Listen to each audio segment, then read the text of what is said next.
Salut la team, c'est Marvin. Je suis trop content de vous retrouver aujourd'hui pour cette nouvelle vidéo. Putain. Salut la team, c'est Marvin. Je suis trop content. Le chien aussi est trop content de me voir. Salut la team, c'est Marvin. Je suis trop content de vous retrouver aujourd'hui pour cette nouvelle vidéo. Je sais pas si vous l'avez remarqué derrière moi.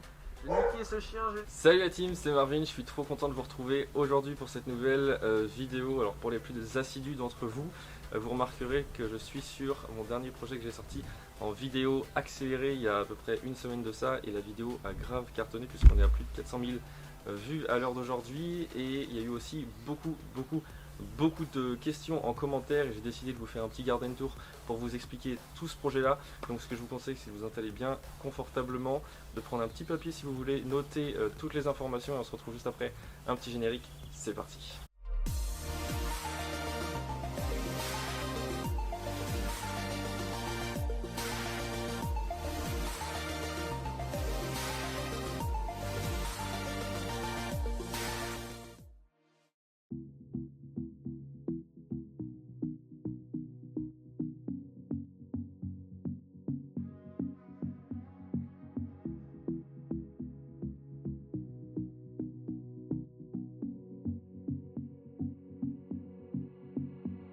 It's all the same, how some things never change.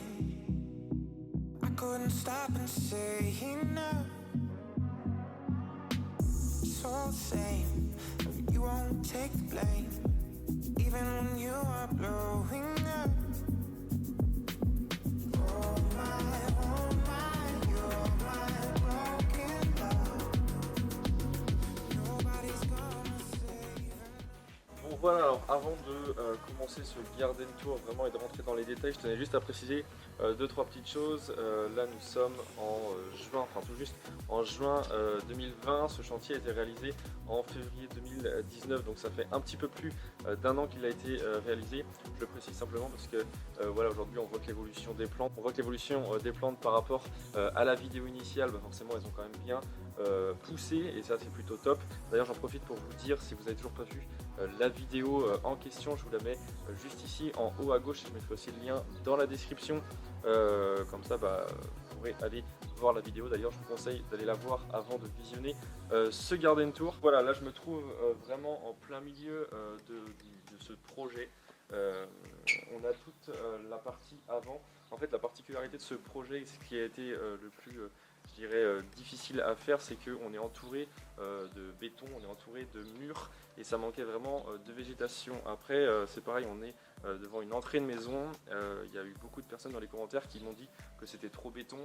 Il faut savoir que le but principal de cette entrée de maison, c'était d'avoir d'une part un accès relativement propre pour avoir un accès des voitures au garage, et surtout d'éviter d'avoir de l'entretien, parce que les clients ont je crois 3000 m² de terrain derrière, donc ils voulaient absolument pas de pelouse.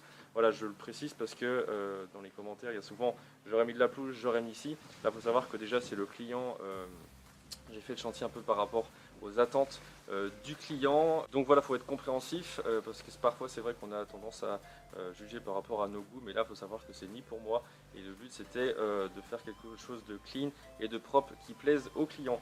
Donc là on est, je disais, sur l'avant de la maison. Le but c'était de rapporter de la chaleur au projet en ramenant des matériaux un petit peu naturels, des matériaux nobles. Donc là en fait je suis venu faire une terrasse sur l'avant. On avait la porte d'entrée, en fait, le seuil de la porte d'entrée qui était vachement plus haut, donc le but ça a été de noyer le seuil de la porte d'entrée et la petite marche en agrandissant la marche qui se trouve donc juste ici, ce qui fait que ça fait déjà un grand palier. Enfin, en fait le but c'était d'équilibrer les matériaux et de les mettre en harmonie avec la maison. Ça aurait été bizarre de faire juste une petite terrasse en bois et de laisser une petite marche, et après d'avoir des grandes dalles béton comme on va voir juste après. Donc j'ai fait un prolongement en fait de cette marche en venant créer un deuxième palier et une deuxième terrasse, qui a fait que ça permet d'éviter d'avoir une trop grande marche au niveau du seuil de porte, et c'est quand même vachement plus accueillant d'avoir du bois en entrée. Et après donc on a toute la partie porte de garage, donc là qui donne directement, on a tout l'accès qui donne directement sur la porte de garage, et tout est assez symétrique. C'est pour ça que je suis parti vraiment même au niveau des plantations, je suis parti sur des plantes très symétriques. C'est vraiment l'aspect que j'ai voulu donner parce que voilà, la maison est moderne et je voulais pas de quelque chose de trop naturel. C'est pour ça que ce projet est assez symétrique, que ce soit au niveau des plantes, au niveau du choix des plantes et même au niveau des dalles béton. Donc je vais commencer à parler des dalles béton parce que j'ai eu beaucoup de questions là-dessus. À la base, en fait, voilà, moi je suis pas trop enrobé, je suis pas trop pavé. Les clients voulaient quelque chose de propre et surtout quelque chose qu'on voit pas partout. Moi je suis fan du béton parce que comparé à l'enrobé, c'est pas chaud, enfin c'est froid l'été, ça vieillit beaucoup mieux dans le temps. Donc c'est pour ça que sur beaucoup de mes projets d'ailleurs, parce qu'on me le reproche souvent de voir beaucoup de béton en entrée de maison, mais moi je trouve que ça a vraiment beaucoup d'avantages. Ce matériau dans le temps ça vieillit très bien, il y a toujours possibilité de le nettoyer, de le poncer, de le décaper, de le remettre à neuf, comparé à un enrobé, comparé à des pavés ou comparé à beaucoup de choses. Donc voilà pourquoi je suis parti sur des dalles béton. Et pour être très honnête avec vous, à la base c'était censé être des dalles en béton avec une finition balayée. Je mettrai une photo sur l'écran pour ceux qui ne savent pas ce que c'est qu'une finition balayée. En fait la finition se fait avec un balai de cantonnier en quelque sorte quand le béton est encore frais. Le petit souci c'est que comme vous l'avez sans doute vu dans la vidéo, j'ai fait ces 3 premières grosses dalles et j'ai tout fait dans la journée, ce qui fait que je crois qu'il y avait presque 9 mètres cubes ou quelque chose comme ça de béton, et j'ai dû faire un complément de toupie sur la 3e dalle, celle-ci, et la toupie était beaucoup plus liquide, ce qui fait que, encore une fois on ne le voit pas dans la vidéo, mais pour être très honnête avec vous, j'ai terminé avec les feux du 4x4 pour m'éclairer. Et en fait la particularité du béton balayé c'est qu'il faut tirer les dalles lisses et propres, le laisser durcir et une fois que faut le prendre vraiment à temps le béton, on passe la finition au balai de cantonnier. Bon c'est un balai bien spécial mais ça peut se faire aussi au balai de cantonnier et ça vient faire des petits stries dans le béton, ce qui fait que ça a un esthétique particulier et ça a aussi cette fonction d'être anti-dérapant, cette utilisation d'être anti-dérapant. Donc c'était pour ça que j'étais parti là-dessus à la base, sauf que comme je vous le dis, j'ai terminé super tard le soir et j'ai pas fait attention partout où je passais, ce qui fait que sur la zone, je suis vraiment totalement transparent, hein, j'ai fait des erreurs, mais j'ai réussi à les récupérer heureusement, et ce qui fait que sur cette zone-là, en fait, j'ai pas vu de nuit, mais j'ai pas pu passer le balai, ce qui fait que le lendemain matin, quand je me suis retrouvé sur le chantier, il y avait toute cette zone-ci qui avait séché et qui était, forcément ça faisait une grosse différence, en plus c'était devant la porte d'entrée, donc je pouvais pas laisser ça comme ça. Et moi j'ai jamais de chance, mais il y a eu aussi un chat qui a marché la nuit et qui m'a fait des pattes de chat partout, et forcément avec la finition balayée c'était irrattrapable. La partie en béton qui était liquide, c'est pareil, comme le béton était beaucoup plus liquide, les stries se voyaient beaucoup moins, le résultat était vraiment pas comme je le voulais. Donc c'était soit je recassais tout, soit je trouvais une solution intermédiaire. Donc j'ai laissé sécher les dalles et ce que j'ai fait c'est que j'ai fait un essai de ponçage. Et en fait c'est là que m'est venue l'idée de poncer les dalles béton et maintenant je le fais régulièrement parce que personnellement, et je pense qu'on peut constater sur ce chantier là, l'aspect lisse, je l'ai trouvé beaucoup plus beau que l'aspect strié du béton balayé. À la base j'étais parti sur un béton balayé parce que c'était que ce que je connaissais, pardon. Et on voit plutôt ça sur les bords de route, sur les trottoirs, mais c'est vrai que ça fait beaucoup plus brut, peut-être moins classe si je peux dire. Et donc quand j'ai commencé à poncer le béton pour essayer de le récupérer, moi personnellement la finition je la trouvais 2 fois plus belle, donc je ne vais pas dire que ça a été un mal pour un bien, mais presque, ce qui fait que du coup j'ai poncé les 3 premières dalles et comme le résultat me plaisait, j'ai continué sur le reste des dalles. Je disais du coup j'ai continué le reste des dalles, donc les 1, 2, 3, 4, 5, 6 dalles qui restaient, et là pour le coup je les ai simplement lissées à la taloche, je les ai laissées sécher et je suis revenu les poncer un jour après. Je me suis pas embêté à faire la finition balayée vu que j'allais les poncer, mais je les ai quand même poncés pour avoir la même finition que les 3 premières dalles. Pareil, je l'ai expliqué je l'ai écrit dans la vidéo accélérée, mais c'est des dalles en béton, c'est un béton bien spécial, je pourrais pas vous dire la référence parce que c'est pas moi qui me suis chargé de ça, mais c'était un béton fibré. On me demande souvent et on me dit souvent que j'ai pas ferraillé les dalles, c'est simplement parce que je les ai fibrées. Moi j'ai fait confiance au commercial qui m'a rendu le béton et qui m'a dit, et on me l'a dit aussi beaucoup de maçons, que de fibrer les dalles c'était déjà beaucoup plus pratique parce qu'il n'y avait pas toute la partie ferraillage à faire, et surtout que c'était aussi solide. Il y a aussi une chose qui revient souvent dans les commentaires, c'est le polyane que j'ai mis sous les dalles béton. Il y en a qui sont pour le polyane, il y en a d'autres qui sont contre le polyane et qui me disent que les quand on met du polyane, les dalles après risquent de bouger. Moi personnellement j'en ai toujours mis et j'ai jamais eu de soucis, j'ai jamais rien remarqué sur les dalles, elles n'ont jamais fissuré. Donc après on est pour ou contre, c'est un autre débat, je ne vais pas rentrer dedans. Donc voilà, ça c'était pour ce qui était des dalles béton. Et après pareil, on m'a posé beaucoup la question sur pourquoi j'ai mis des joints de dilatation entre les dalles. Pourquoi je les ai mis aussi larges, qu'est-ce que j'ai mis dedans. L'inconvénient du béton, c'est que forcément on ne peut pas couler des surfaces immenses sans faire des joints de dilatation, et en temps normal on fait des joints de dilatation une fois que le béton est coulé à la disqueuse, mais ça fait des micro-joints qui s'encrassent facilement et je voulais absolument pas faire ça. Et du coup ce que je fais, c'est que j'ai élargi en fait les joints de dilatation simplement quand j'ai fait mon coffrage, j'ai laissé 12 cm d'espacement entre les dalles, ce qui fait que 12 cm ouais, d'espacement, et en fait après je viens mettre des galets, donc ici ils sont noirs pour le coup, simplement donc pas que la roue, si j'aurais mis plus après ça fait vraiment une crevasse en quelque sorte pour les roues de voiture, c'est pas forcément agréable. Et après si j'avais mis moins, esthétiquement ça aurait peut-être fait un petit peu ridicule et j'aurais pu mettre qu'un caillou, un galet d'espacement, donc ça aurait pas été terrible non plus. Donc voilà les explications concernant les dalles de béton et concernant les joints de dilatation. Dernière chose sur les dalles de béton, je disais dernière information sur les dalles béton, dans les commentaires il y a eu une question qui m'a été vraiment beaucoup posée. On me voit en fait à la fin de la vidéo appliquer un produit sur les dalles et tout le monde m'a demandé c'est quoi le produit, à quoi il sert. Je l'ai ramené ici pour vous montrer, pour vous expliquer l'utilité de ce produit. Donc en fait c'est un produit, donc c'est un bidon comme celui-ci, c'est la marque Parextanco qui fait ça, et là c'est un hydrofuge de surface en fait, parce que le béton brut comme il est là, et qu'en plus il est poncé, il est hyper poreux. Et c'est comme tout en extérieur, si on met pas de résine, si on met rien, en l'espace de 1-2 ans il va devenir noir, il va s'encrasser, et c'est pas le but forcément, et il fallait absolument lui appliquer une protection. Mais je voulais pas changer forcément l'aspect des dalles, je voulais pas qu'il soit brillant comme certaines résines font, je voulais vraiment que ça reste mat. Et du coup j'ai appliqué cette résine donc de chez Parextanco. Pareil, je vous mettrai le lien dans la description si ça vous intéresse. Et donc c'est le numéro 238, le produit exact, parce que je vous précise, parce que je pense qu'il y aura beaucoup de personnes intéressées, et pour retrouver ce sera plus pratique. Et en fait cette résine elle a l'avantage d'hydrofuger les dalles béton. Donc le gros avantage de cette résine, c'est que regardez ce qui se passe, je vous fais une petite démo.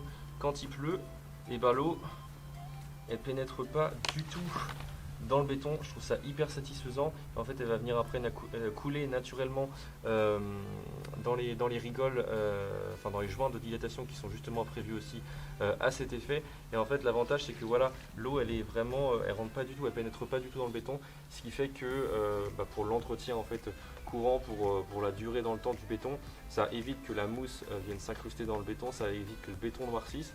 Ça évite aussi que quand il pleut, forcément naturellement le béton il va changer de couleur, et comme c'est pas forcément beau du béton quand il pleut, et la couleur du béton quand il a de l'eau dessus, là ça permet de le garder vraiment dans cette teinte gris clair. Donc ça a vraiment plein d'avantages. Moi c'était la première fois que je testais ce produit et j'en suis super content, et c'est vraiment assez impressionnant, surtout qu'après au niveau de l'entretien vous avez juste à en repasser de temps en temps, je dirais peut-être une fois tous les 2, tous les 3 ans, pour venir réhydrofuger le béton. Et voilà, je trouvais ça top et je trouvais ça important de vous en parler, parce qu'il y avait pas mal de personnes qui étaient intéressées sur l'efficacité et l'utilité de ce produit. Donc là je vais attaquer la partie plante. Juste avant, je viens de penser que j'ai oublié de préciser quelque chose concernant la terrasse. Donc le bois que j'ai posé, c'est du Kumaru, c'est le bois que je pose quasiment sur l'intégralité de mes chantiers. C'est un bois exotique qui a une super bonne référence qualité-prix et une super bonne résistance dans le temps. Et pour cette terrasse-ci, je suis venu après passer un saturateur de la marque V33, je crois couleur Tech, quelque chose comme ça. En fait naturellement la terrasse, comme il y a une partie qui prend le soleil et une autre partie qui reste continuellement à l'ombre, elle aurait changé de couleur. Donc c'est pour ça que j'ai passé un saturateur qui a foncé aussi la terrasse. Je trouve que ça a donné un peu de cachet à l'entrée, et au niveau de l'entretien après ça sera beaucoup plus facile. Voilà, donc et forcément le lambourdage qui est sous la terrasse, c'est aussi du bois exotique, c'est du Badi, et les visseries c'est Spax. Voilà, comme ça vous savez tout, vous pouvez refaire des belles terrasses. Concernant donc les plantes, ici on a ce massif que je suis venu créer donc à l'entrée de façon à ce qu'on puisse en profiter vraiment quand on est, quand on rentre en voiture, mais aussi quand on sort de la porte d'entrée. Là, il y a les vues sur le bureau et le salon, donc ça me paraissait important de faire un plan de végétation ici, et je suis venu planter une pièce un peu maîtresse comme je fais sur tous mes chantiers en général. Il y a toujours une plante particulière qu'il faut qu'on voie de partout, et là pour le coup c'est ce yucca. Alors si je dis pas de bêtises, c'est un yucca Faxoniana. De toute façon je vous mettrai en dessous la vidéo le nom des plantes, ça sera beaucoup plus simple avec l'orthographe. Donc merci Florian pour m'avoir redonné le nom de ce yucca. Il m'a été beaucoup demandé dans les commentaires et je ne savais absolument pas quoi dire, donc maintenant vous le savez, c'est un yucca Faxoniana. Et il est vraiment super beau, je trouve. Il a le tronc qui est assez abîmé et il donne vraiment ce côté, il donne vraiment un côté vraiment exotique et stylé à la maison. Donc lui il est en pièce maîtresse, il est centré par rapport aux deux petites fenêtres qui sont derrière. Des deux autres côtés là-bas j'ai mis deux petites cordylines pourpres, je crois que c'est la variété Red Star.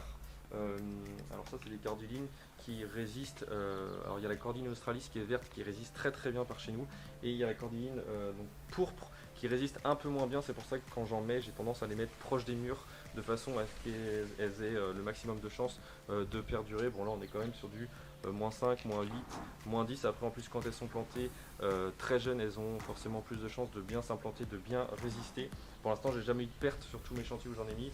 Donc voilà, c'est pour ça que je les trouve souvent, que je les plante souvent proches des murs ou dans des endroits vraiment ensoleillés ou qui ne craignent pas le gel. Et toujours en symétrie, sur l'avant je suis venu planter 3 petites agaves, si je dis pas de bêtises, c'est les agaves Virginia Reginae, qui sont vraiment super jolies avec des nervures blanches, et j'en ai mis 3, voilà, parce que j'avais la place d'en mettre que 3, et je voulais apporter un peu toujours de graphisme au massif.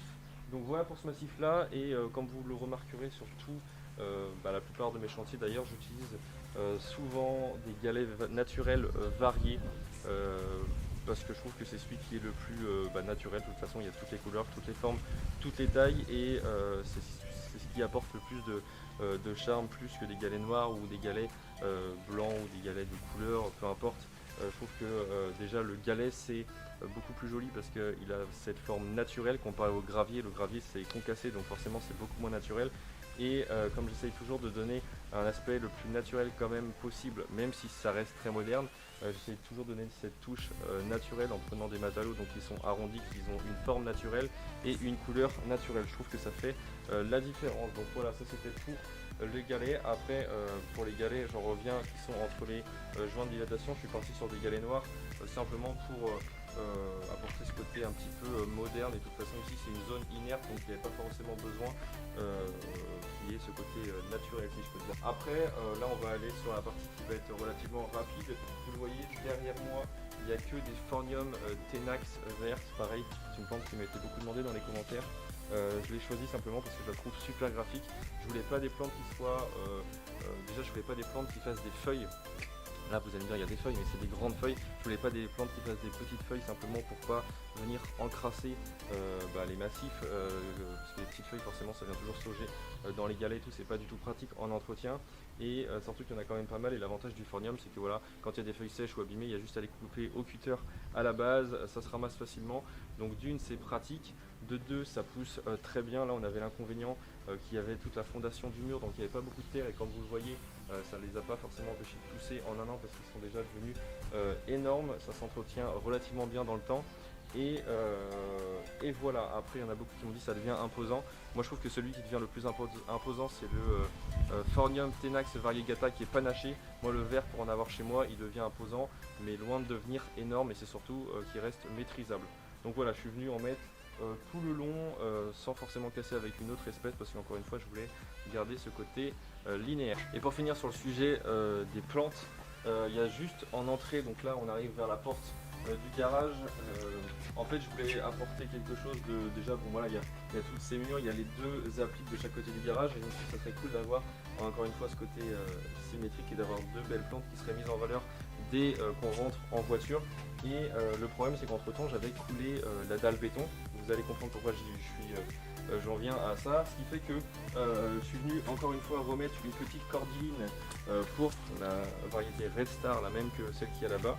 De ce côté-ci, ce qui fait que le sort c'est plutôt canon parce qu'il y a la lumière qui donne dessus et elle va monter, ce qui fait qu'elle va ressortir un peu, elle va monter dans le temps et sortir en fait, parce que là elle est un peu enfouie dans le cornium, mais à l'avenir elle va être beaucoup plus mise en valeur. Et le souci que j'ai eu, c'est que quand j'ai décidé de faire ça, je me suis dit mince Marvin, ça aurait été trop cool d'en mettre une ici, sauf que le problème c'est qu'ici j'avais la dalle béton qui était déjà coulée, j'avais plus l'emplacement pour mettre une plante, donc je me suis dit soit je mets un pot mais ça fait pas terrible, et voilà, une fois que je me suis mis ça en tête, j'avais posé la plante sur son pot sur le béton, je me suis dit ah ouais ça rend trop bien, donc j'en ai parlé au client et j'ai pris la décision en fait de découper, et là croyez-moi je l'ai regretté quand je l'ai fait parce que j'avais oublié que le béton c'était aussi costaud. J'ai découpé en fait et j'ai encastré en fait donc la plante dans le béton, ça se voit pas encore une fois sur la vidéo, mais j'ai vraiment galéré, mais je le regrette pas parce que forcément cette petite plante, elle a la petite cordine, bon, pour l'instant elle paye pas trop de mine, mais quand elle va prendre de l'ampleur et du volume, ça va vraiment mettre en valeur et un peu faire oublier toute la façade de la maison. Concernant ça aussi c'est un truc qui m'est constamment demandé dans mes vidéos, et je vais donner l'explication pourquoi j'en parle pas forcément. Au niveau des éclairages, donc là comme vous l'avez vu sur la vidéo, j'ai mis des éclairages tout le long.